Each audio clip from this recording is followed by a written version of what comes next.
Bonjour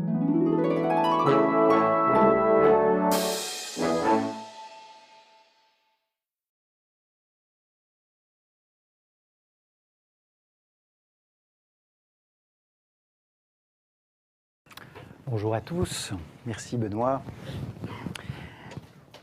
Alors on poursuit donc le cycle de conférences sur les défis du droit global.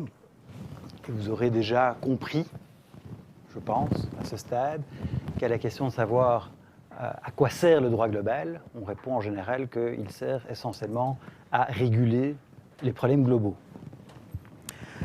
Alors, il sert en réalité à répondre en quelque sorte à des problématiques qui ne peuvent pas être appréhendées par le droit dans sa conception classique ou qui en réalité trouvent des réponses relativement peu satisfaisantes dans une conception ou dans une lecture juridique classique, voire parfois pas de réponse du tout. Alors parmi ces problèmes globaux, vous aurez vu d'après le programme, et puis étant donné que les conférences ont déjà commencé, qu'on va s'intéresser en réalité à toutes sortes de problèmes globaux, qu'il s'agisse d'ailleurs de questions environnementales, de questions financières, de questions sociales, de questions communicationnelles, notamment avec la régulation d'Internet, ça viendra plus tard.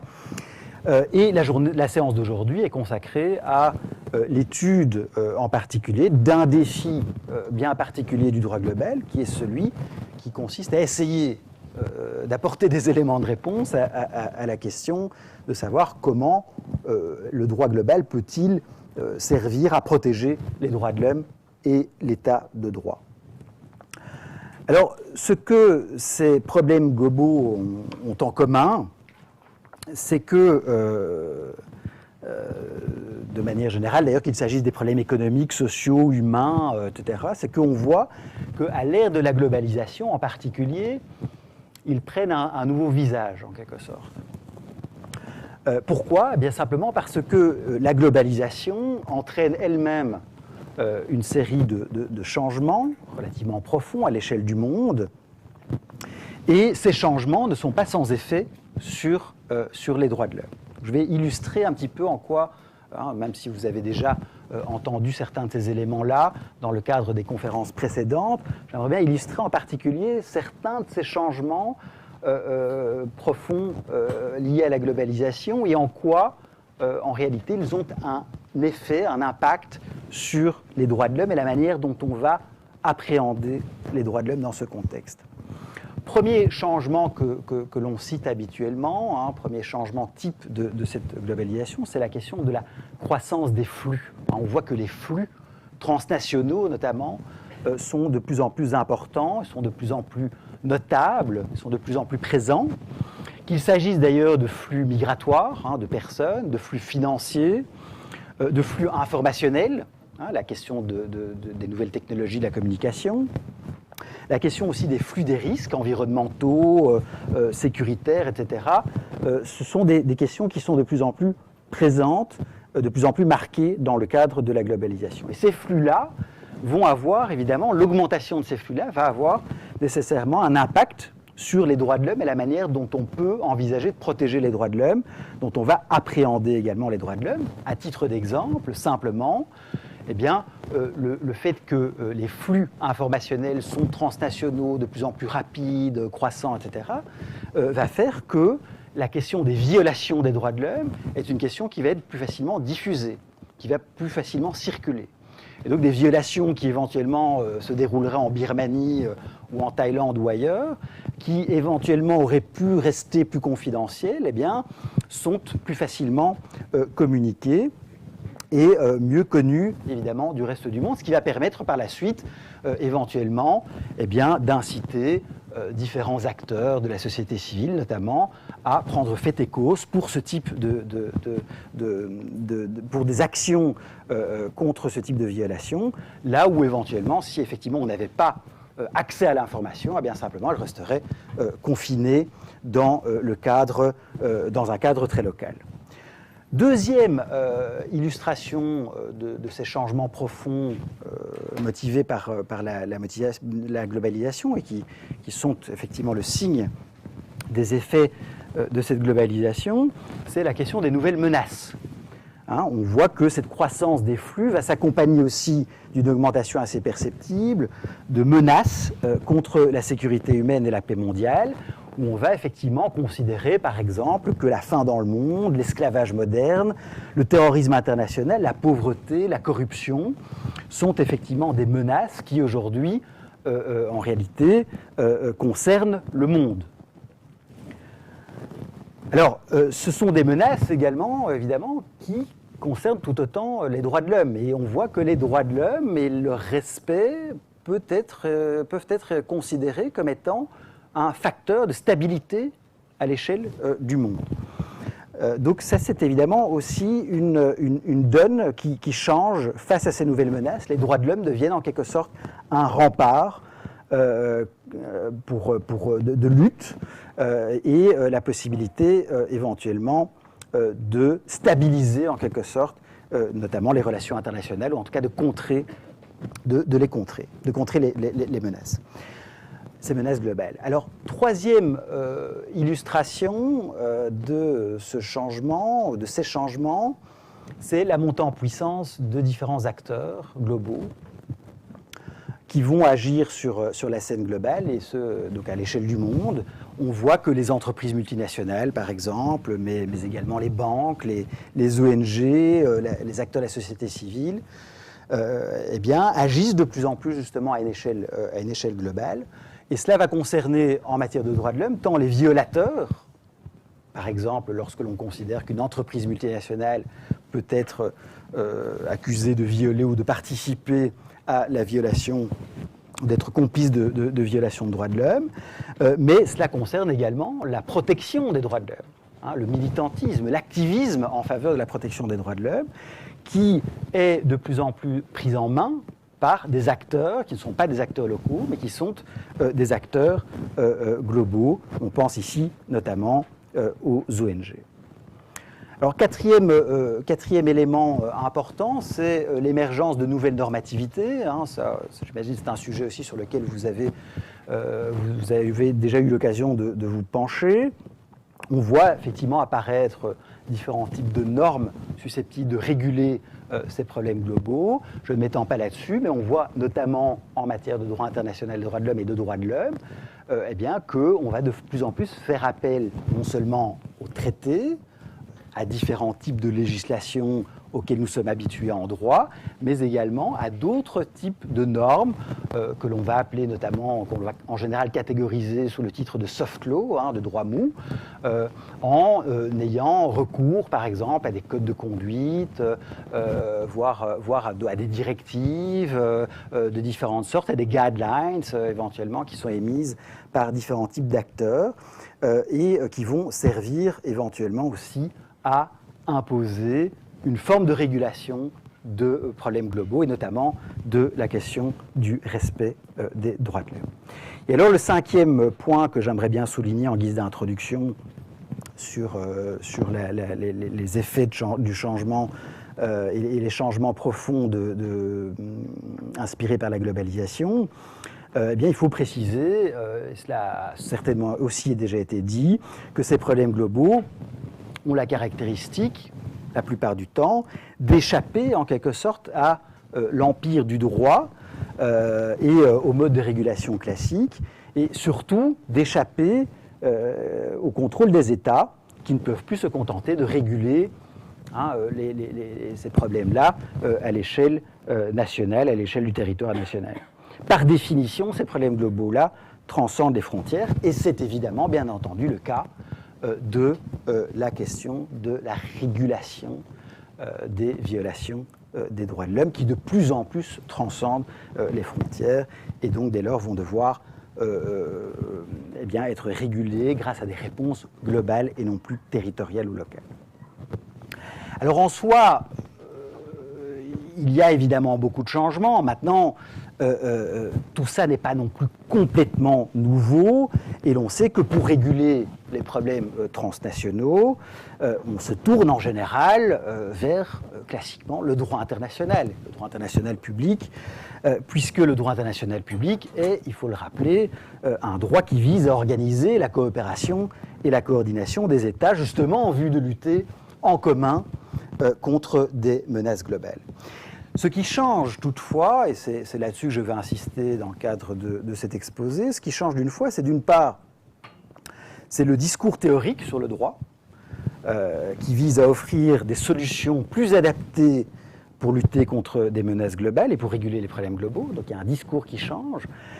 Et puis, d'autre part, la pratique du droit elle-même eh bien, est influencée par la nature transnationale des objets, la nature transnationale des contentieux, des parties à un litige, des enjeux d'un procès ou d'une décision de justice. Alors, discours théorique et pratique du droit sur lesquels on va revenir se répondent, évidemment. Ce ne sont pas deux choses complètement isolées, hermétiques l'une de l'autre. Ce sont des discours et pratiques se répondent, sachant que, évidemment, les penseurs du droit global, ceux qui vont formuler des discours théoriques pour le comprendre, vont fonder leur analyse sur la manière dont on pratique le droit à l'ère globale, et puis parallèlement, les praticiens globaux ou les praticiens du droit global, les global lawyers, vont, quant à eux, se nourrir, en tout cas parfois, des propositions théoriques et des études empiriques des théoriciens pour essayer de construire leur stratégie.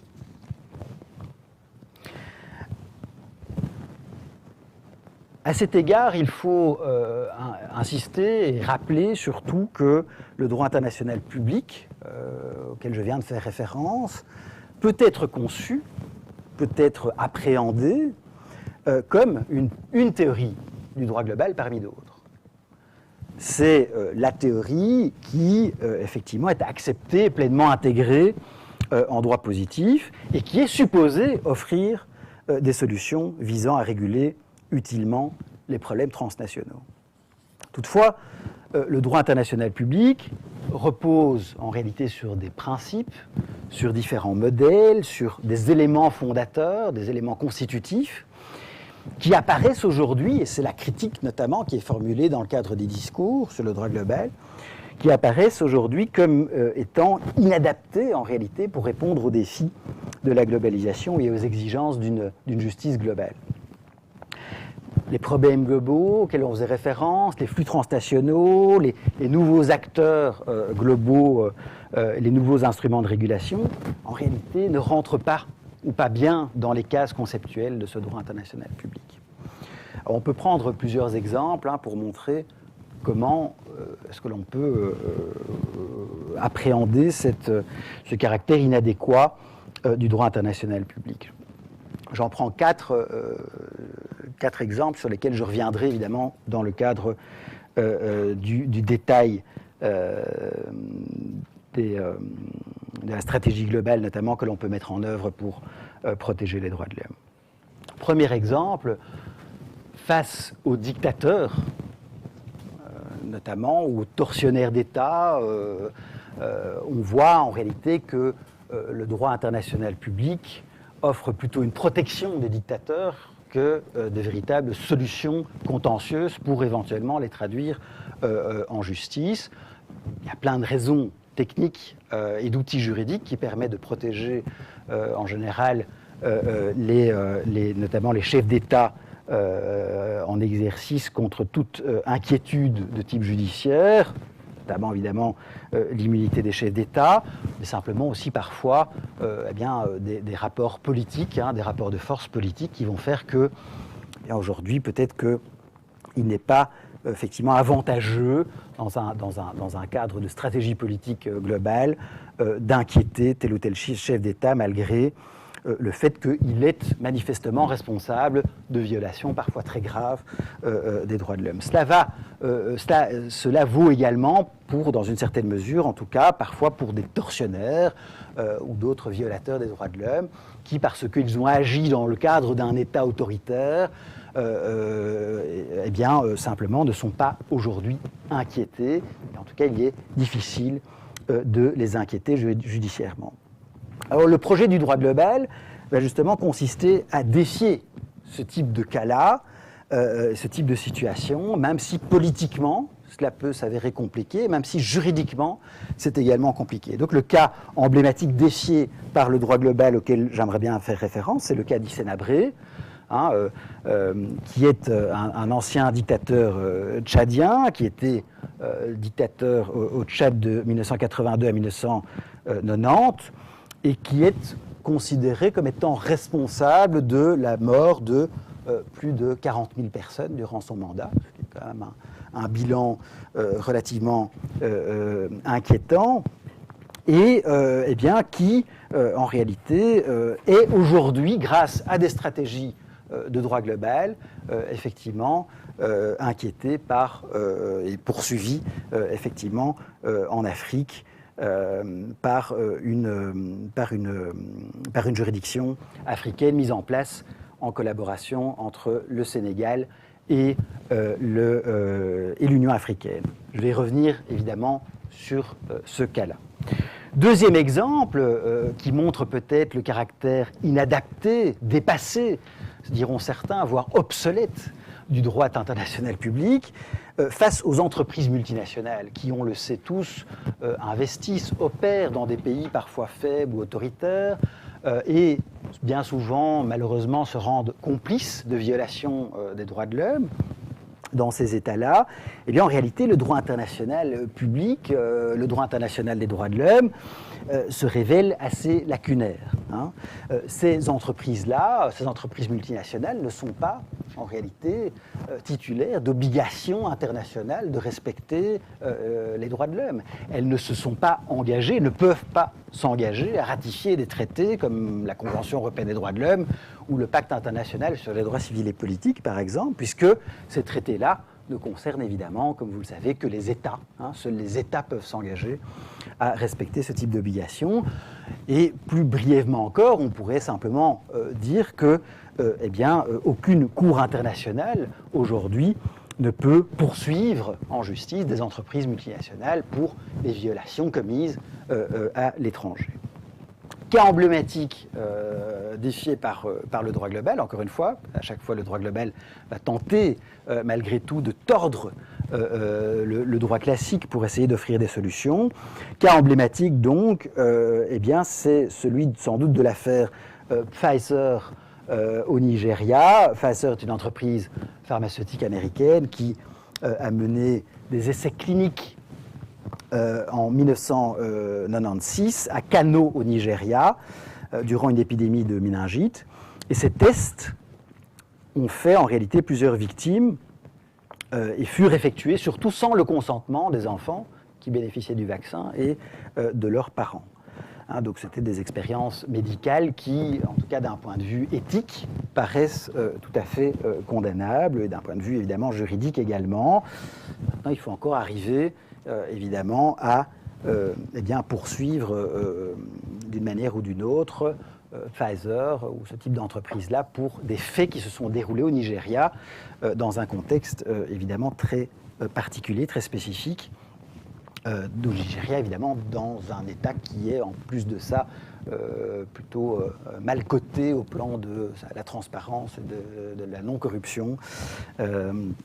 Et donc, évidemment, qui, malheureusement, n'est pas nécessairement le meilleur allié des victimes. Troisième exemple, face aux crimes historiques, qui ont été commis parfois il y a plusieurs décennies et qui restent souvent impunis ou parfois même inavoués ou niés, eh bien, les soifs de justice se heurtent le plus souvent également à des problèmes en droit classique, à des obstacles qui paraissent insurmontables, comme la prescription de l'action pénale, par exemple, la non-rétroactivité des traités de droit international des droits de l'homme, ou encore simplement eh bien, l'incompétence rationnée temporiste des juridictions internationales, simplement parce que eh bien, le temps écoulé depuis les faits paraît effectivement trop important. Cas emblématique également, défié par le droit global à l'égard des crimes historiques. On pourrait citer, avec des succès très relatifs, le cas des réparations dues aux femmes de réconfort, ce qu'on a appelé les femmes de réconfort. Les femmes de réconfort, ça fait référence aux esclaves sexuels de l'armée impériale japonaise entre 1938 et 1945, des femmes qui en général étaient trompées, qui étaient enrôlées en quelque sorte pour venir soutenir l'armée ou pour devenir infirmières ou autres, et qui se retrouvaient en réalité en campagne proche des champs de bataille et qui simplement étaient enrôlés de force dans des bordels militaires. Et effectivement, on compte, et on parle ici à cet égard-là, en général, les chiffres ne sont pas toujours très clairs, mais de 200 000 victimes. Question de savoir qu'est-ce qu'on peut faire à l'égard de ces femmes et surtout éventuellement des descendants des victimes pour pouvoir éventuellement leur offrir un début de justice, quelque chose, leur permettre au moins de raconter leur histoire, voire éventuellement contraindre le Japon de reconnaître sa responsabilité dans l'enrôlement de ces femmes, la tromperie, et pour pouvoir, en tout cas, répondre aux exigences de la justice globale. Autre exemple historique que je peux citer également, puisque c'est malheureusement d'actualité en raison de la commémoration de l'anniversaire du génocide arménien de 1915 à 1923, que faire pour pouvoir éventuellement indemniser, offrir une forme de réparation, un début d'accès à la justice aux descendants des victimes du génocide arménien. Est-ce qu'il est trop tard ? A priori, le droit classique, le droit international public, etc., vous dit bien entendu, il est trop tard. Peut-être que le droit global vous offre éventuellement d'autres voies, d'autres possibilités d'action qui, malgré tout, vont vous permettre d'accéder à une forme de justice. Et enfin, dernier exemple que j'aimerais bien citer, c'est celui des nouvelles formes de gouvernance. On est dans un monde globalisé dans le cadre duquel différents types d'organes, par exemple le Conseil de sécurité des Nations Unies ou éventuellement des acteurs hybrides tels qui vont réguler Internet ou qui vont réguler d'autres types de problèmes globaux, sont des opérateurs globaux, on va parler d'opérateurs globaux, qui en réalité ne sont pas toujours soumis au respect des droits de l'homme. Ou en tout cas parfois échappent en raison du pouvoir, de leur puissance, échappent éventuellement à certaines formes de contrôle. Qui va pouvoir contrôler aujourd'hui, et c'est l'exemple que je voudrais citer, le Conseil de sécurité des Nations Unies, lorsqu'il décide, via un comité de sanctions du terrorisme, lorsqu'il décide d'inscrire monsieur ou madame sur les listes noires du Conseil de sécurité, qui va avoir pour effet de geler vos avoirs, de vous interdire de voyager, de circuler, etc. etc. Qui va pouvoir contrôler et dire à un moment donné au Conseil de sécurité « Attention, vous devez respecter au moins les droits de l'homme de ces personnes que vous inquiétez, leur donner la possibilité de contester la décision, leur donner la possibilité d'être entendus, etc. etc. » Qui va pouvoir faire ça ? Encore une fois, lecture classique du droit, a priori personne. Un Conseil de sécurité, s'il y a bien un organe puissant et qui peut effectivement affirmer une forme de souveraineté, c'est le Conseil de sécurité. En pratique, le droit global, encore une fois, va nous offrir différents types de solutions, en tout cas de début de solutions, pour pouvoir éventuellement réguler le comportement de ces types d'acteurs-là.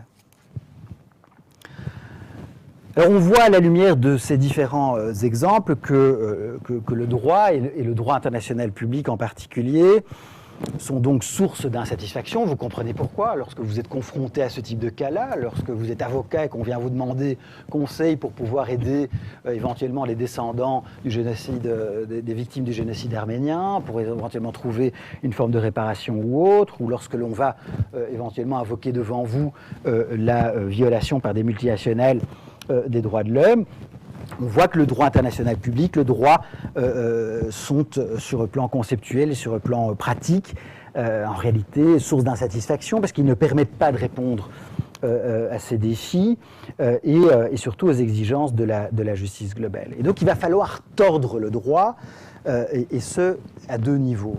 Comme je le disais, au niveau théorique, c'est à ce moment-là qu'il va falloir effectivement repenser, reconceptualiser peut-être à nouveau frais le droit pour qu'il puisse offrir des réponses à ces défis globaux. Et puis au plan pratique, je vous le disais, les avocats, les juges, les acteurs de la société civile, etc., ne vont pas simplement se contenter de dire le droit ne nous offre pas de solution, donc on ne fait plus rien. Non, ils vont évidemment vouloir s'investir et essayer de tordre encore une fois le droit pour essayer, malgré tout, de recréer, par exemple, de nouvelles catégories conceptuelles qui vont pouvoir appréhender nos problèmes. Et s'il y a bien un domaine fertile dans le cadre duquel on va pouvoir voir la manière dont on va justement tordre le droit, c'est celui des droits de l'homme. Et la raison est très simple, c'est que les droits de l'homme, de par leurs projets même à la base, sont considérés comme les véhicules de promotion de valeurs, valeurs qui ont une vocation universelle, qui ont une vocation globale, en ce sens qu'ils adoptent, par leur définition même, une vision cosmopolite du monde, par opposition évidemment à une vision fragmentée ou nationale.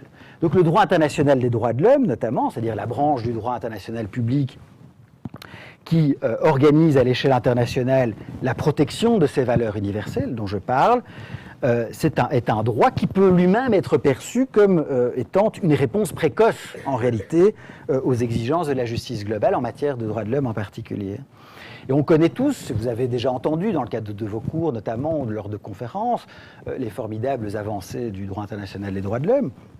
On sait que différents traités protègent le droit international des droits de l'homme, qu'il y a évidemment une jurisprudence de plus en plus importante, consistante en matière de droit international des droits de l'homme. Vous connaissez tous les travaux de la Cour européenne des droits de l'homme notamment. Mais encore une fois, c'est un droit qui a ses limites, malheureusement. Et essentiellement pourquoi ? Parce que c'est un droit qui repose fondamentalement sur le paradigme statocentré, sur le paradigme, sur le modèle de l'État, sur le volontarisme étatique.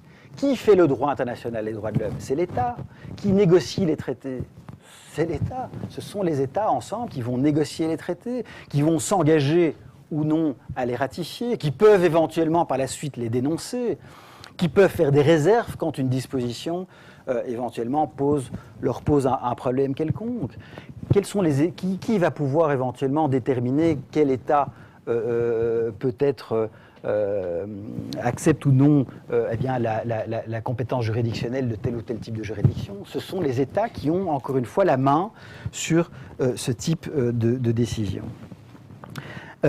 Donc, de manière générale, le droit international des droits de l'homme, c'est une avancée considérable, c'est une réponse précoce peut-être typiquement de droit global, on peut le dire comme ça, ou en tout cas qui répond à cet esprit de droit global déjà avant l'heure, aux exigences de la justice globale en matière de droits de l'homme, mais encore une fois, il est limité par ce modèle de volontarisme étatique. Et donc, en réalité, tous les problèmes que j'ai mentionnés, les dictateurs, les entreprises multinationales, les crimes historiques, etc., les individus qui éventuellement seraient des individus torsionnels, les banques, la majorité des organisations internationales, ce sont des acteurs qui en réalité échappent à l'empire du droit international des droits de l'homme.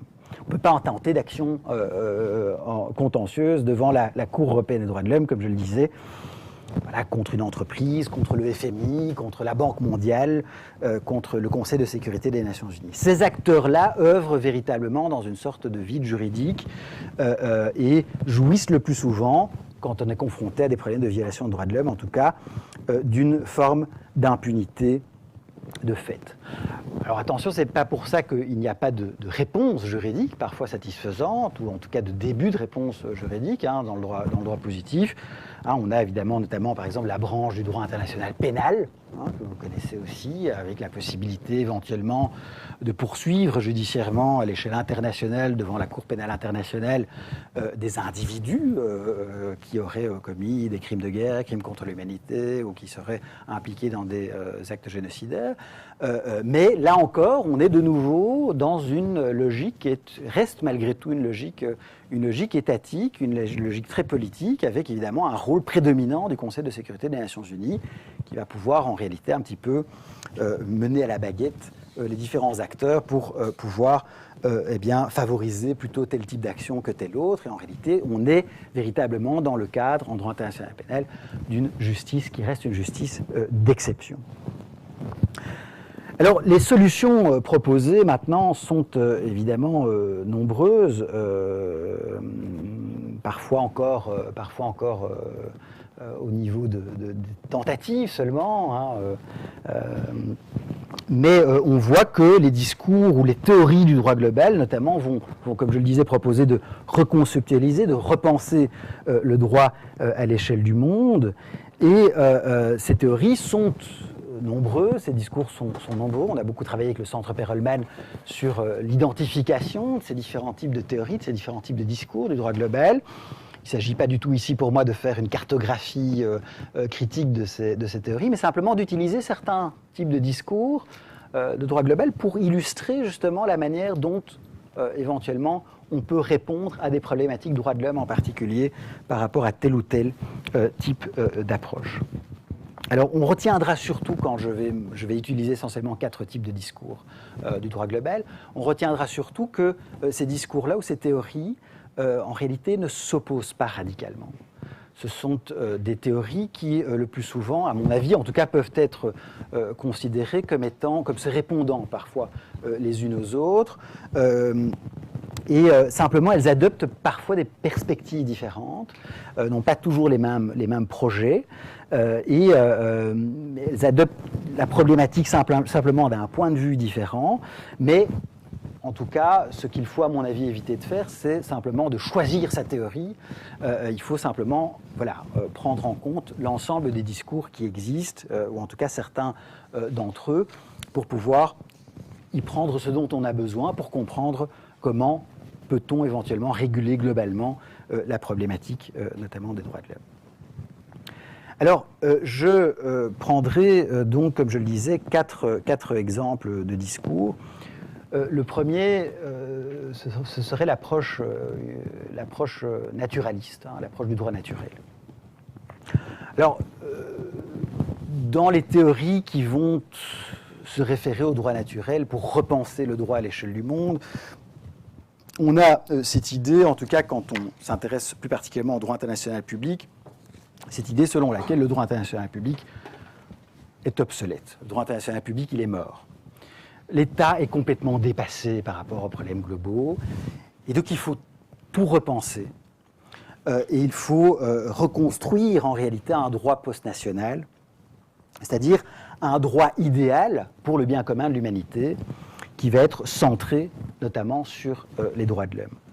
Il faut remplacer le concept de souveraineté, le concept de souveraineté étatique notamment, qui est au centre du droit international public, par un autre concept qui est celui de la dignité humaine. Il faut replacer l'homme, l'être humain, au centre du jeu. L'être humain est le sujet, est la cause et est la finalité du droit. C'est la règle d'or du droit naturel global. Donc, la source de ce nouveau droit global serait le droit naturel, ou, on va dire parfois, la conscience juridique universelle. En pratique, on va en général inviter le juge alors à s'appuyer notamment sur des principes généraux du droit, qui doivent donc le guider dans son travail d'interprète du droit international. Alors ça paraît assez spéculatif comme ça. En général, quand on fait référence au droit naturel, on ne voit pas tellement concrètement comment est-ce que cela peut éventuellement s'appliquer, mais on pourrait déjà commencer par interpréter le droit international public à la lumière du droit international des droits de l'homme, en prenant en compte systématiquement le droit international des droits de l'homme, les droits de l'homme, l'intérêt de l'être humain et les intérêts de l'humanité, et non simplement les intérêts de l'État. Il faut véritablement, et c'est un petit peu la thèse, qui est soutenue ici par certains de ces auteurs qui vont défendre cela, il faut faire plier le droit international public au nom des droits de l'homme, qui ne doivent plus être périphériques par rapport au droit international ou par rapport aux relations internationales, mais qui doivent être centraux. Il faut surtout et avant tout réintégrer les valeurs dans le droit. Telle est évidemment l'idée fondamentale. Alors, concrètement, comment ça peut éventuellement être mis en œuvre et en quoi est-ce que ça nous aide éventuellement à penser nos cas globaux que je vous ai cités tout à l'heure. Alors, le droit naturel est souvent à l'origine des tentatives contentieuses qui vont éventuellement naître dans le cadre de ces cas difficiles dont je vous ai parlé. L'affaire Abré, Pfizer, la question de la réparation du génocide arménien, les femmes de réconfort, etc. Alors, les violations commises, certes, semblent échapper a priori à la lecture classique du droit, au droit positif. On ne voit pas très bien quelles sont les solutions que le droit positif pourrait offrir à nos victimes. Mais en réalité, elles forgent véritablement un sentiment d'injustice. Un sentiment de scandale. Peu importe en réalité, du point de vue du droit naturel, tel que je l'expose ici, peu importe en réalité que l'action soit prescrite, que le tortionnaire soit protégé par une immunité quelconque, ou que l'entreprise multinationale, effectivement, n'a pas ratifié les traités, donc ne peut pas voir sa responsabilité internationale engagée par rapport à des obligations en matière de droits de l'homme. Ce qui compte du point de vue naturaliste ici que j'expose, c'est en réalité que l'on sente l'injustice, que l'on sente l'indignation. Et le droit naturel, en tout cas les théories du droit global qui reposent notamment, qui prennent leur source dans ces idées de droit naturel, dans la conscience juridique universelle, visent à cela, visent à effectivement nourrir cette indignation-là, qui va en réalité être le point de départ de votre action contentieuse, qui va réellement nourrir la dynamique contentieuse qui va par la suite pouvoir éventuellement être mise en marche. L'étalon de mesure est une sorte de morale universelle, c'est la conscience juridique universelle à laquelle je fais référence. Si on reprend les exemples que j'ai cités, prenons par exemple l'affaire Abré. L'affaire Abré, fondamentalement, on est face à la situation très classique de l'impunité d'un dictateur et d'un tortionnaire et également de l'ensemble de son équipe. Cette impunité-là nous paraît insupportable. Pourquoi ? Parce que notre conscience juridique universelle, peut-être la morale universelle à laquelle on peut faire référence, nous permet de penser qu'il s'agit ici d'une injustice profonde. Personne ne remet fondamentalement en cause le droit à l'intégrité des victimes, leur droit à la vie. Évidemment, encore faut-il développer par la suite et en pratique un droit d'accès au juge et un droit à la vérité.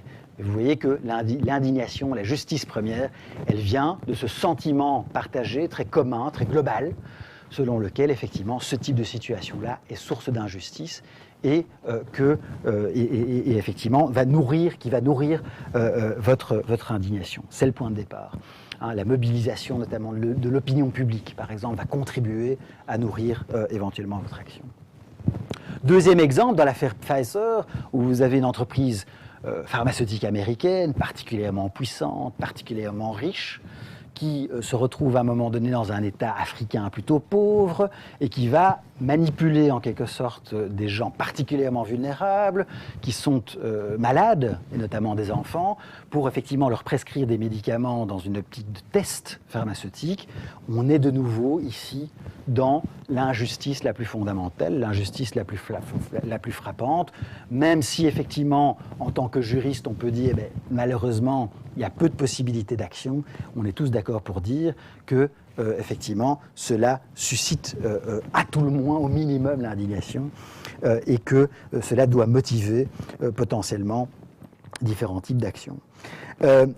Sur les crimes historiques, on est un petit peu dans la même dynamique, c'est-à-dire que l'on a aussi cette idée selon laquelle, même si il est très difficile de juger des affaires qui sont historiquement datées, eh bien, lorsque l'on explique concrètement les massacres des Arméniens en Turquie en 1915 et 23, entre 1915 et 1923, eh bien, on suscite également, on réveille en quelque sorte ces sentiments d'injustice qui sont en nous. Encore une fois, on est véritablement ici dans l'invocation de la conscience juridique universelle de tous, d'une morale universelle, d'un droit naturel partagé. Pareil pour l'affaire des listes noires du Conseil de sécurité. On est de nouveau aussi, même si effectivement on considère que le droit à la sécurité est important, que les objectifs sécuritaires du Conseil de sécurité des Nations Unies sont importants, certes, voilà, on comprend tous que l'idée que l'on pourrait éventuellement nous figurer sur ces listes noires du jour au lendemain soulève une série de problèmes et que potentiellement il faut quand même respecter un minimum des principes de justice et de garantie de l'état de droit. On voit où nous mènent effectivement ces théories du droit naturel global. On voit à quoi elles servent. C'est évidemment un exemple, hein. C'est une forme d'illustration. Elles ne servent pas qu'à ça. Elles vont bien au-delà, notamment au plan conceptuel. Mais en tout cas, pour expliquer et comprendre nos problématiques qui échappent en quelque sorte au droit classique et au droit international public, on voit déjà en réalité où elles peuvent intervenir. Deuxième type de discours, deuxième type de théorie sur le droit global que j'aimerais bien convoquer ici pour essayer de cerner notre problématique, c'est l'approche constitutionnaliste. Alors l'approche constitutionnaliste va consister à proposer simplement que l'on applique à l'échelle globale, je la résume évidemment à gros traits hein, pour pouvoir l'appliquer ici, mais voilà, elle va consister à proposer d'appliquer à l'échelle globale des principes constitutionnels tels que l'état de droit, la balance des pouvoirs, la protection des droits de l'homme, la démocratie ou des principes démocratiques, et ce dans la sphère juridique internationale. On part du constat assez simple qu'il existe à l'échelle du monde une communauté interindividuelle mondiale qui a en commun une série de valeurs universelles qui sont nécessaires à sa survie, et il faut protéger ces valeurs. Il faut absolument protéger ces valeurs. Il en va de la survie de cette communauté interindividuelle. Or, l'État est dépassé, et l'État n'arrive pas effectivement à pouvoir protéger utilement ces valeurs. Donc il faut repenser un droit cosmopolitique. Alors ici, on réintègre l'idée selon laquelle il faut repenser ce droit en le centrant davantage sur l'individu en tant que membre d'une société internationale.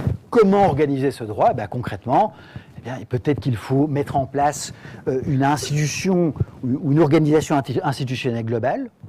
Pourquoi pas se tourner peut-être vers les Nations Unies, hein, qui pourrait éventuellement être l'opérateur global du monde en quelque sorte, ou en tout cas imaginer une reconfiguration des Nations Unies telles qu'elles existent pour pouvoir en faire véritablement un opérateur global utile, peut-être plus légitime, en imaginant par exemple la création d'un Parlement mondial. Enfin, il y a différents types d'initiatives institutionnelles à envisager, mais surtout en identifiant des valeurs constitutionnelles mondiales que l'ensemble de ces acteurs globaux auxquels je faisais référence devraient effectivement respecter.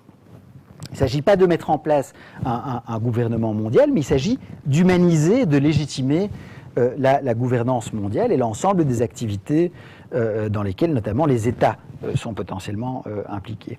Alors le droit international des droits de l'homme est utilisé ici comme contenant en réalité des valeurs constitutionnelles supérieures dans une série d'affaires, dans les exemples que je vous ai cités. Hein. Donc dès lors que la conscience juridique universelle est effectivement éveillée, hein, dès lors qu'elle est activée, et que l'indignation est bel et bien là, il faut évidemment essayer de trouver potentiellement une norme positive applicable, peu importe d'ailleurs exactement son contenant, pour pouvoir exiger le respect de ces valeurs humanistes. Hein. Donc le droit international des droits de l'homme ou les droits de l'homme vont être ici utilisés dans cette perspective de théorie constitutionnaliste comme étant des valeurs supérieures qui doivent s'imposer à tous, qui auraient pratiquement une connotation, en tout cas constitutionnelle. C'est un petit peu ça l'idée. Et on voit que dans l'affaire Habré, par exemple, eh bien, typiquement dans cette affaire, le Sénégal avait, où était réfugié, et où est toujours d'ailleurs Habré, refusé de juger Habré. Donc la Belgique avait demandé que Habré soit extradé pour que la Belgique puisse effectivement juger Habré sur la base de sa compétence universelle pénale. Le Sénégal a refusé et l'affaire s'est soldée par un arrêt de la Cour internationale de justice qui a considéré que, en vertu d'une disposition qui est pratiquement valeur constitutionnelle dans notre exemple, en vertu de la Convention contre la torture des Nations Unies, que le Sénégal avait ratifiée, il faut effectivement soit le juger, soit l'extrader.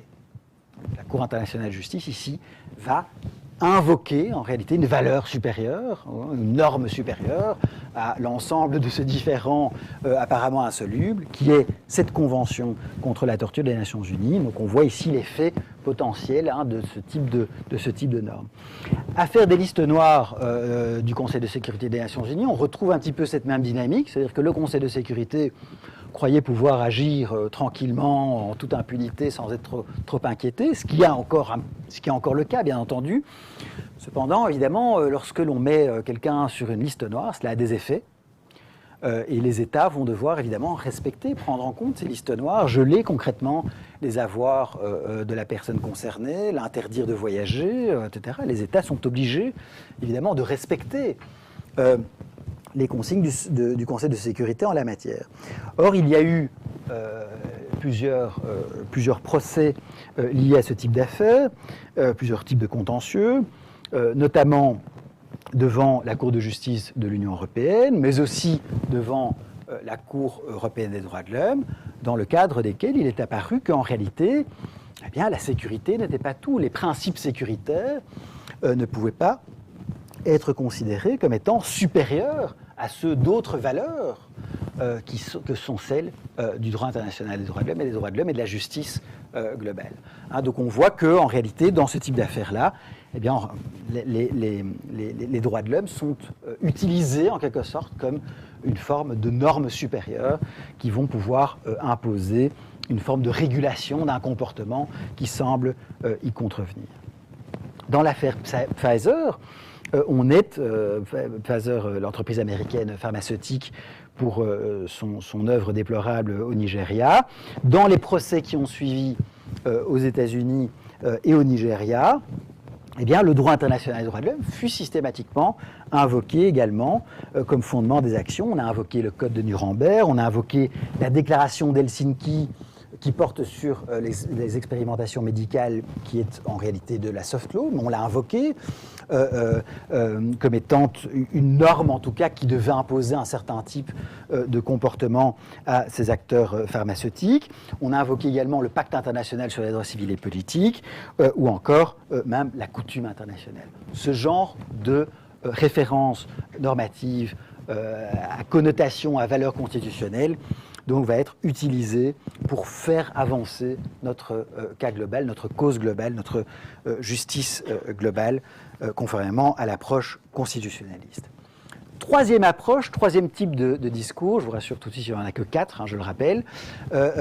Donc troisième type d'approche, c'est l'approche de la gouvernance, on va appeler ça comme ça, qui va consister à s'intéresser plus spécifiquement aux opérateurs globaux, à ces nouveaux opérateurs globaux auxquels je faisais référence. Le constat de base est très simple. Il s'agit de dire qu'on voit aujourd'hui qu'une série d'activités humaines et différents secteurs d'activité ne peuvent plus être régulés par les autorités nationales, on y a fait référence, mais requièrent des modes de régulation qui sont différentes, qui sont notamment transnationales. Alors, on voit apparaître différents opérateurs globaux dont les pouvoirs vont s'étendre de plus en plus. Ces opérateurs vont réguler les activités humaines à l'échelle du monde, mais en pratique, la critique qui est formulée à l'égard de ces opérateurs, c'est qu'on va considérer qu'ils manquent de légitimité, notamment de légitimité démocratique. Et donc, pour compenser ce manque de légitimité, eh bien, il faut demander à ces opérateurs globaux, et à l'ensemble des acteurs globaux d'ailleurs, de respecter des normes, et de respecter des principes également. Transparence, équité, motivation des décisions, état de droit. Voilà peut-être le remède à ce problème de légitimité dont ces acteurs souffrent. Et donc un opérateur global, c'est-à-dire une instance qui participe à la gouvernance du monde, dans un certain secteur d'activité, se doit de respecter certaines règles et certains principes pour être légitime. Et être légitime, c'est aussi être plus efficace. Alors, parmi ces principes, on retrouve justement une série de principes empruntés aux droits de l'homme et aux règles de l'état de droit, notamment l'idée selon laquelle il faut garantir une série d'éléments de procédure, notamment procédure participative, publique, transparente, le droit d'être entendu, le droit également d'intenter un recours ou de formuler une demande de révision si vous n'êtes pas d'accord avec la décision de cet opérateur global, l'idée selon laquelle les décisions que cet opérateur doit adopter eh bien, doivent être proportionnelles, elles doivent être raisonnables, elles doivent respecter les attentes légitimes des personnes concernées. L'ensemble de ces principes, de ces règles font partie de ce que l'on peut raisonnablement attendre d'un opérateur global qui cherche à gagner en légitimité. Alors attention, quand je parle de ces théories de gouvernance qui vont insister sur la gouvernance globale et la manière dont on peut légitimer éventuellement la gouvernance globale, notamment le droit administratif global, on voit ici que l'idée selon laquelle ces opérateurs globaux-là doivent respecter les droits de l'homme, en réalité n'est pas un objectif en soi de cette théorie. Leur objectif n'est pas que les droits de l'homme soient respectés. Il se trouve que simplement, l'objectif de cette théorie, c'est d'arriver à trouver un mode de légitimation de ces pouvoirs-là. Et à la question de savoir comment atteindre ce but de légitimation, la réponse est notamment en offrant une série de garanties procédurales, en les invitant à respecter les droits de l'homme et toute une série de valeurs liées à l'état de droit. Bon, ça c'est pour une petite parenthèse.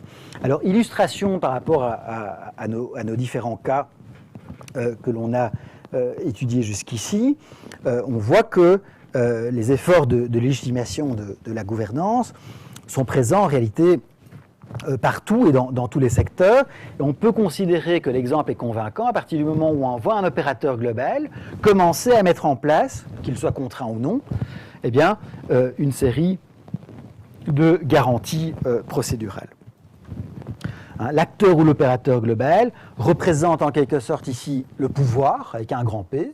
Or, c'est justement par rapport au pouvoir que les droits de l'homme, notamment, commencent à exister. C'est évidemment pour pouvoir protéger la personne la plus vulnérable. Alors, dans l'affaire des listes noires du Conseil de sécurité, typiquement, le Conseil de sécurité, lorsqu'il a vu que des juridictions internationales commençaient à s'intéresser à ces procédures, à condamner les États ou les instances de l'Union européenne parce qu'elles mettaient en œuvre ou elles donnaient suite à ces consignes en matière de liste noire, le Conseil de sécurité s'est dit attention, rassurez-vous, il n'était pas plus inquiet que ça, mais il s'est dit attention, il faut effectivement mettre en place peut-être certaines procédures, lâcher un petit peu du lest pour pouvoir s'assurer qu'on gagne en légitimité, aussi en crédibilité, et que l'on puisse toujours effectivement opérer en matière de lutte contre le terrorisme. Et donc effectivement, le Conseil de sécurité a créé une procédure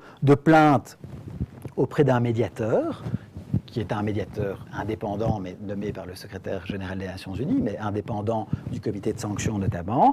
Et en plus de ça, on a mis aussi en place une procédure de délisting, qui permet effectivement à quelqu'un qui était placé sur la liste noire de se plaindre de cette situation-là pour éventuellement expliquer son cas, le motiver, etc. Alors, ce n'est pas tout à fait satisfaisant encore aujourd'hui, mais on voit ici un opérateur global typiquement puissant, incarnant le pouvoir, etc., qui malgré tout, va commencer à mettre en place ce type de procédure, ce type de garantie procédurale, avec en tout cas certains résultats.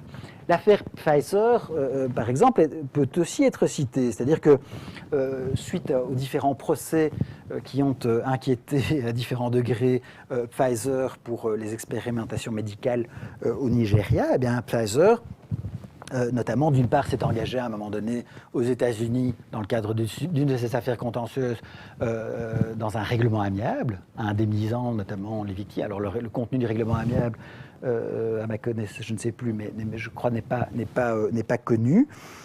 Mais en tout cas, effectivement, s'engage dans le cadre de ce type de règlement en général à s'amender en quelque sorte, à réformer certaines procédures. Et par ailleurs, on voit que Pfizer a investi manifestement, peut-être qu'on peut considérer que c'est purement de l'hypocrisie, mais en tout cas on voit que ce type d'entreprise pharmaceutique s'investit davantage dans des politiques de responsabilité sociale des entreprises, des politiques visant à se racheter en quelque sorte une image éthique qui va être fondée notamment sur la transparence, en mettant en place des mécanismes internes de publicité et autres.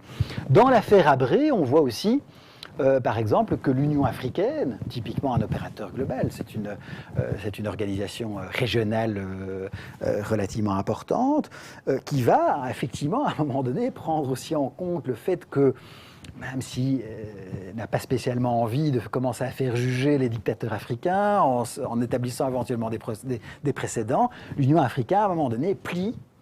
Et l'Union africaine plie et accepte effectivement dans un partenariat avec le Sénégal de créer effectivement un tribunal spécial chargé de juger Abré pour crimes contre l'humanité, torture et crimes de guerre. Donc on voit que les opérateurs globaux, même si on peut penser qu'ils sont tout-puissants, qu'ils n'ont pas à être inquiétés par les droits de l'homme ou par le respect de garanties procédurales ou autres, parfois effectivement se plie dans ce cadre-là et accepte effectivement de mettre en place ce type de procédure, ce type de garantie, etc.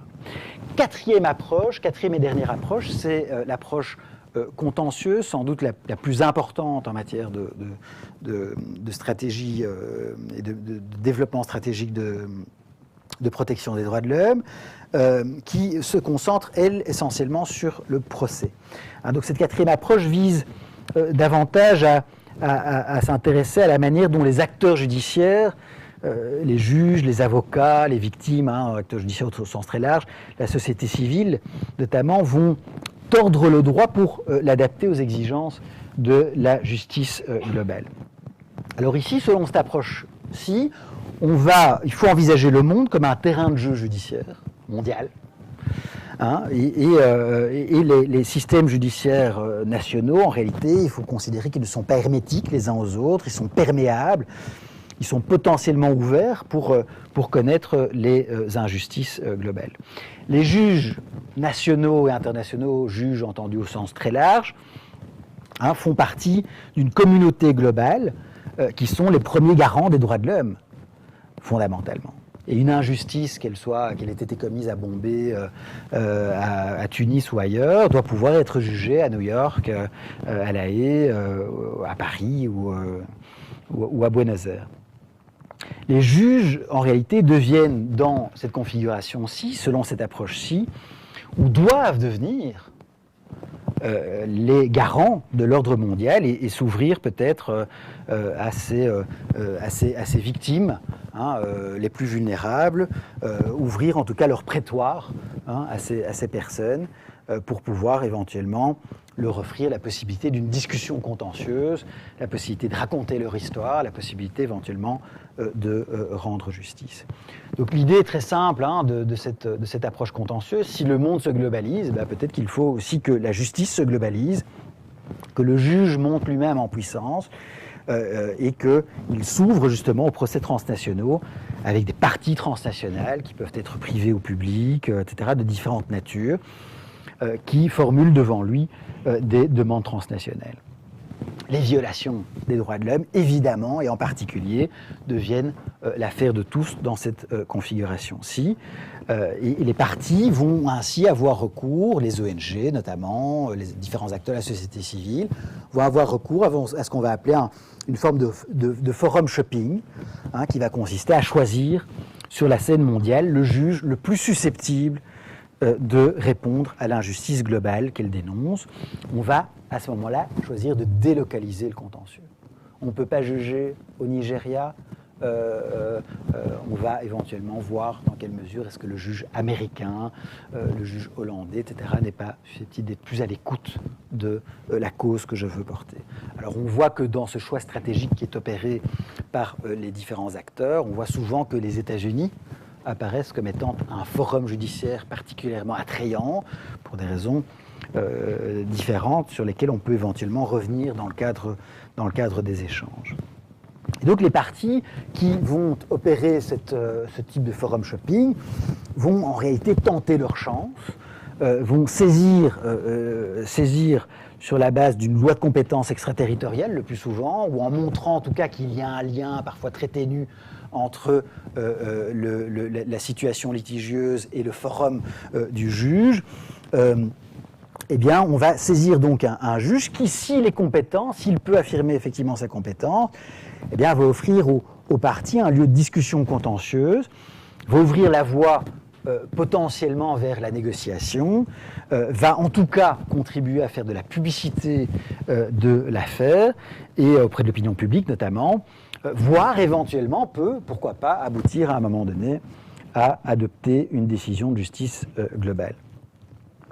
Alors, les avocats donc délocalisent le plus souvent le contentieux en forçant donc la justice de juges étrangers.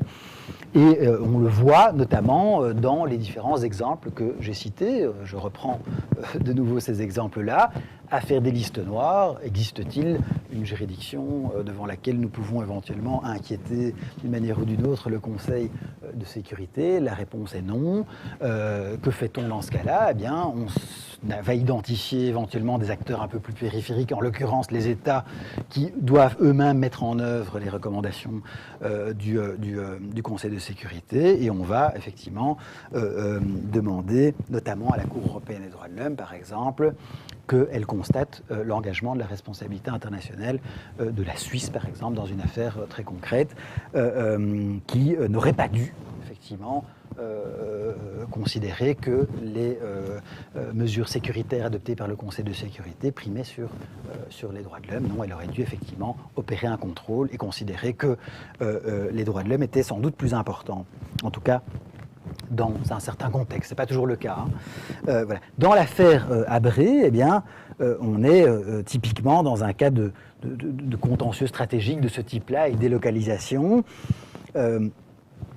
Suite aux pressions qu'a subies le Sénégal, dont je vous parlais tout à l'heure, eh bien, et aux demandes d'extradition de la Belgique, sur la base de la compétence pénale extraterritoriale, la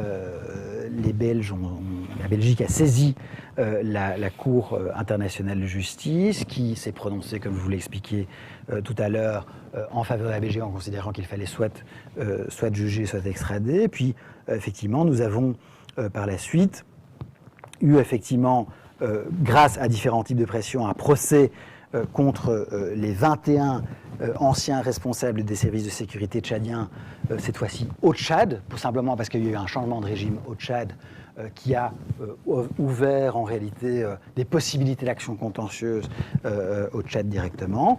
Et puis tout cela, encore une fois, grâce à différents types de pression et après évidemment de nombreuses années d'action et de militance notamment, l'ouverture maintenant du procès extraordinaire, devant les chambres extraordinaires au Sénégal. Après 19 mois d'instruction, il a été décidé le 13 février de cette année que Habré serait effectivement jugé pour une série de crimes, dont notamment crimes contre l'humanité, torture et autres. Pareil pour l'affaire Pfizer, l'affaire Pfizer, comment pouvons-nous éventuellement poursuivre Pfizer pour les expérimentations médicales au Nigeria, extrêmement compliqué, le contexte est extrêmement compliqué.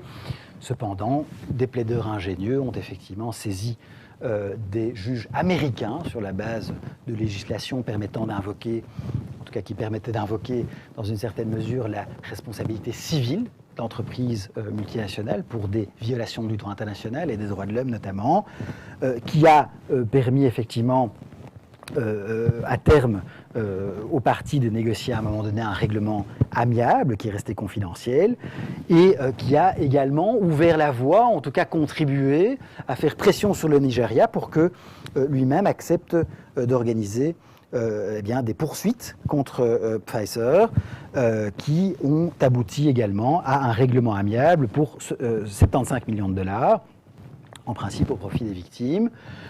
Alors bon, tout ne s'est pas fait non plus dans des conditions idéales. Wikileaks annonçait qu'en réalité, il y avait eu des pressions de la part de Pfizer sur le procureur, etc. Donc tout ça est très compliqué.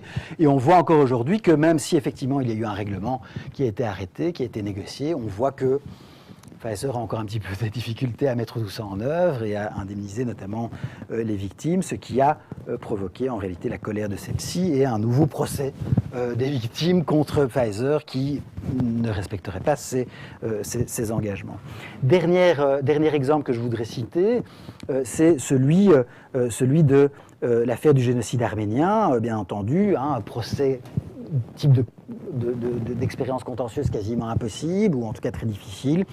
Or, aux États-Unis, encore une fois, il y a eu plusieurs procès contre des banques, notamment des compagnies d'assurance, notamment la New York Insurance Life et AXA, l'entreprise bien connue d'assurance.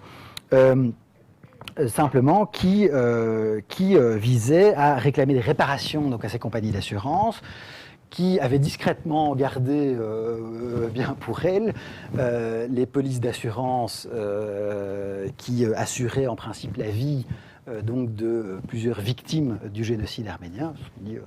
C'est le moment où effectivement ce sont les victimes d'un génocide ou de différents massacres. On ne va pas se précipiter pour essayer d'identifier les victimes ou en tout cas les descendants des victimes et les indemniser. Et donc voilà, et pratiquement 100 ans plus tard, on a effectivement encore des procès aux États-Unis qui ont permis, en réalité, qui se sont soldés de nouveau par des règlements amiables et qui ont, dans le cadre desquels, New York Life et AXA ont accepté effectivement de contribuer à concurrence de plusieurs millions de dollars à l'indemnisation des victimes et à la création notamment de différentes fondations ou fonds qui permettent effectivement de contribuer par exemple à des programmes éducatifs d'Arméniens, etc. Donc on voit qu'en réalité dans ce type de contentieux-là, dans ce type d'affaires globales-là, en réalité, les affaires, on continue toujours à survivre et que il y a un procès peut effectivement en cacher un autre, ou en tout cas qu'il y a toujours des possibilités contentieuses, même si, a priori, d'après une simple lecture très classique du droit, les réponses seraient plutôt négatives, ou en tout cas plutôt pessimistes. Alors, et je conclurai là-dessus.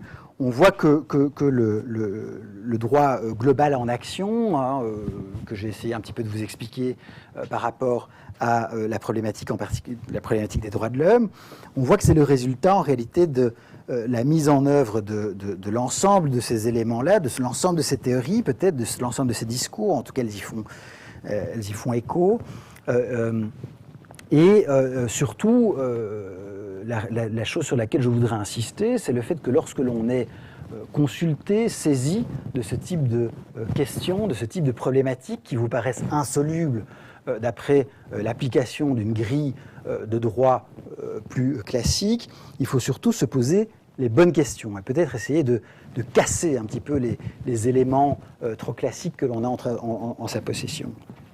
Et pour ce faire, il faut déjà prendre en compte le fait que on va, dans ce type de contentieux-là, utiliser en réalité toutes sortes d'outils juridiques différents. notamment toutes sortes de sources différentes. On va utiliser parfois du droit civil, parfois du droit pénal, parfois du droit international privé, du droit international public, du droit commercial. On va utiliser éventuellement des voies diplomatiques. On est véritablement ici dans une expérience très accomplie de l'usage que l'on peut faire du pluralisme normatif. Donc on est vraiment là-dedans. Et dans l'ensemble des cas que je vous ai cités, vous avez vu qu'en réalité, on n'était jamais enfermé vraiment dans un système ou dans un ordre juridique avec l'application d'une norme qui allait vous permettre de régler l'ensemble des problèmes qui étaient posés. Systématiquement, on va effectivement, comme on délocalise beaucoup les contentieux, etc., qu'on essaie de trouver différents types de solutions, on va bien souvent faire appel à différents types de normes qui vont répondre à des objectifs contentieux parfois un petit peu différents, mais souvent complémentaires. Deuxième aspect sur lequel j'aimerais insister, c'est cet aspect de forum shopping que j'ai expliqué, c'est-à-dire qu'ici on délocalise encore une fois les actions. Il n'y a pas de voie royale pour effectivement éventuellement trouver une solution contentieuse à notre cas. C'est pas grave, on délocalise. Alors cette délocalisation, elle va avoir des effets. Comme on le voit par exemple au Niger, dans l'affaire Pfizer, on voit qu'on délocalise et du coup, parce qu'on a délocalisé et qu'on juge éventuellement quelque chose aux États-Unis, alors ça intéresse quand même le Nigeria qui se dit c'est peut-être pas plus mal éventuellement que je traite cela au niveau local ou au niveau territorial. Pareil dans l'affaire Habré. C'est-à-dire qu'à partir du moment où les Belges ont commencé à demander l'extradition d'Habré, et que la Cour internationale de justice demandait effectivement que l'on juge ou que l'on l'extrade, eh bien là on voit que du coup, effectivement, le Sénégal se dit, avec l'Union africaine, se dit c'est peut-être pas plus mal de faire ça au niveau local. Donc le fait d'intenter différents types d'actions comme ça va avoir éventuellement un effet positif sur votre construction contentieuse. Alors, troisième remarque de conclusion, il faut noter également que dans l'ensemble de ces contentieux-là, on se heurte très fréquemment à une série d'obstacles de procédure qui sont particulièrement importants.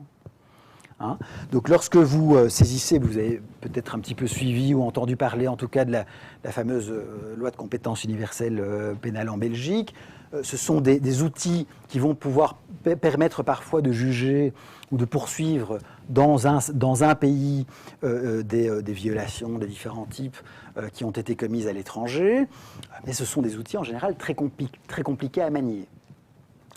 Donc quand je parle par exemple d'un contentieux aux États-Unis, dans les différentes affaires que j'ai mentionnées, notamment contre Pfizer, etc., voilà, ce sont des affaires qui en réalité se heurtent à des vrais problèmes de compétences et de procédure qu'il va appartenir aux parties de surmonter. Pourquoi ? Simplement parce que on a des obstacles qui sont liés à l'immunité des chefs d'État, par exemple, ou à l'immunité de l'État. On a des obstacles qui sont liés à la prescription de l'action pénale, au problème de preuves. Encore faut-il effectivement prouver qui était titulaire d'une police d'assurance en 1915 auprès de la New York Life Insurance. L'identification des victimes pose problème. Tout ça sont des éléments à prendre en compte dans la construction de votre contentieux. Quatrième remarque, les buts de votre action contentieuse sont très variés. Il ne s'agit pas pour vous de gagner un procès, nécessairement, ou d'obtenir nécessairement réparation. Ça peut être ça, mais parfois les objectifs sont ailleurs. Parfois les objectifs peuvent être éventuellement plus politiques. Une manière éventuellement de faire parler d'une injustice, par exemple à l'égard des femmes de réconfort, etc., c'est éventuellement de saisir un juge, de pouvoir effectivement organiser une discussion contentieuse au sein d'un forum judiciaire, ou simplement de permettre, par exemple, à vos victimes de pouvoir raconter leur histoire, de pouvoir raconter leur vécu, qui est peut-être éventuellement considéré comme une forme de réparation. Donc vos objectifs stratégiques, contentieux, ne sont pas toujours celui qui consiste simplement à gagner un procès, obtenir réparation. Cinquième remarque, les cibles de votre action contentieuse ne sont pas toujours celles qui apparaissent a priori. Donc il va falloir parfois faire preuve d'imagination à cet égard-là. Typiquement dans l'affaire du génocide arménien, a priori, la cible classique, la cible la plus évidente pour tous, c'est l'État turc. Voilà. Pour des raisons liées peut-être à la manière dont le droit international public est organisé, les rapports de force politiques et autres, voilà, inquiéter judiciairement l'État turc aujourd'hui dans le cadre du génocide arménien, ce n'est pas une option. Voilà, qu'est-ce qu'on va faire dans ce cas-là? On va identifier d'autres cibles possibles, des cibles périphériques. En l'occurrence, ici, les compagnies d'assurance qui, effectivement, ont indirectement, elles n'ont pas commis le génocide, les compagnies d'assurance, jusqu'à preuve du contraire, mais elles ont effectivement tiré profit du génocide, et en réalité, on va effectivement construire ce type d'action contentieuse pour pouvoir récupérer ici une partie des montants des polices d'assurance, mais surtout aussi dans une optique stratégique pour pouvoir effectivement parler judiciairement du génocide arménien. Il y a aussi une visée politique, évidemment, à cela. Et alors, peut-être dernière remarque, évidemment, dans l'ensemble de ces contentieux-là, lorsqu'on les construit, lorsqu'on les traite, il y a évidemment toujours des objectifs, évidemment, à plus long terme. Hein, poursuivre Pfizer pour ce qui a été fait au Nigeria, essayer de l'inquiéter sur un plan judiciaire et politique et autres, ne vise pas simplement à sanctionner Pfizer, ça vise également potentiellement à réformer l'ensemble du secteur pharmaceutique qui va éventuellement se dire si Pfizer était inquiété au Nigeria, moi je n'ai pas spécialement envie de subir la même chose ailleurs, et donc je vais peut-être prendre les devants, ou en tout cas prendre en compte ce type de problématique-là pour pouvoir éventuellement amender mon comportement, ou en tout cas mettre en place des mécanismes qui me permettent d'éviter ce type de problème. Donc en gros, le but de ce type d'action-là, c'est évidemment d'affirmer un droit global humanisé. Voilà, je vous remercie de votre attention, et puis maintenant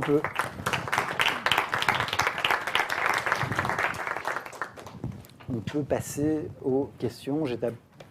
Je pense raisonnablement long.